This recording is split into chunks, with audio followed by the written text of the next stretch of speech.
আমার এখানে বড়ই বাগান করার পর আমি আর্থিকভাবে বেশ সচ্ছল হয়েছি। এরকম স্বাদের বড়ই কখনো পাওয়া যায় না।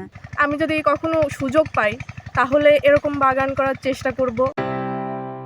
রাজবাড়ী জেলার বালিয়াকান্দি উপজেলার নবাবপুর ইউনিয়নের তরুণ উদ্যোক্তা আব্দুর রশিদ জোয়ারদার ওরফে নাসির কুল চাষে আগ্রহী ছিলেন আগে থেকেই, কিন্তু আর্থিক অনটনের কারণে সেটা করতে পারেননি তিনি। 250-টিরও বেশি ডিজাইন অপশন নিয়ে ওয়ালটন স্মার্ট ফ্রিজ, বোঝে আপনার প্রয়োজন। করোনাকালীন সময়ে করেছিলেন লেবুর চাষ, কিন্তু খুব বেশি দূর এগোতে পারেননি এ ব্যবসায়। অল্প সময়ে লেবু চাষে মুখ থুবড়ে পড়েন তিনি। কি বাগান করা যায় শেষ পর্যন্ত দেখলাম আমার কুল বাগান করাটাই বেটার। কুল বাগান করলাম। কুল বাগান কি কি কুল আছে এখানে? বলসুন্দরী আছে, মিস ইন্ডিয়া যেটা থাই মিষ্টি কুল আছে, থাই টক কুল এবং আছে কাশ্মীরি কুল, বিভিন্ন জাতের কুল আছে। এই কুল বাগান করছি। আমার এখানে বড়ই বাগান করার পর আমি আর্থিকভাবে বেশ সচ্ছল হয়েছি।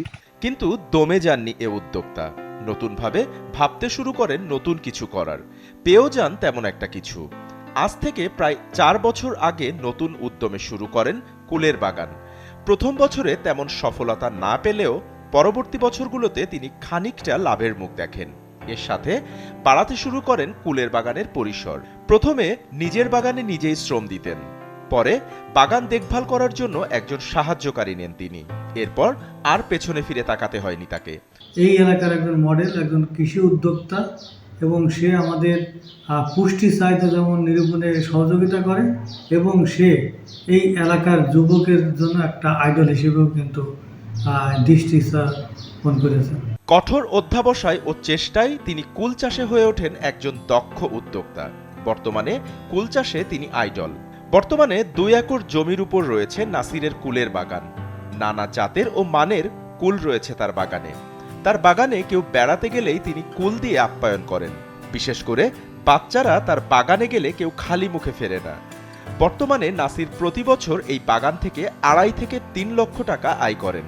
নাসিরকে দেখে এলাকার অনেক নারী পুরুষই কুল চাষে আগ্রহী হয়ে উঠেছেন কুল চাষ করার জন্য। প্রতিটা বুটায় জোফা জোফা বড়ই এত সুন্দর লাগতেছে যে আমি বড়ির বাগানে শুধু বসে থাকি। ওনার বাগান দেখে আমি উদ্বুদ্ধ হই যে এরকম আমি যদি কখনো সুযোগ পাই তাহলে এরকম বাগান করার চেষ্টা করব।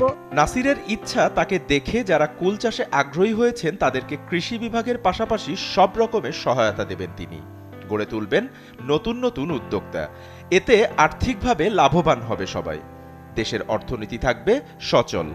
নাসিরের ভবিষ্যৎ পরিকল্পনা তিনি বাগানটির পরিসর আরও বৃদ্ধি করবেন। SA TV digital.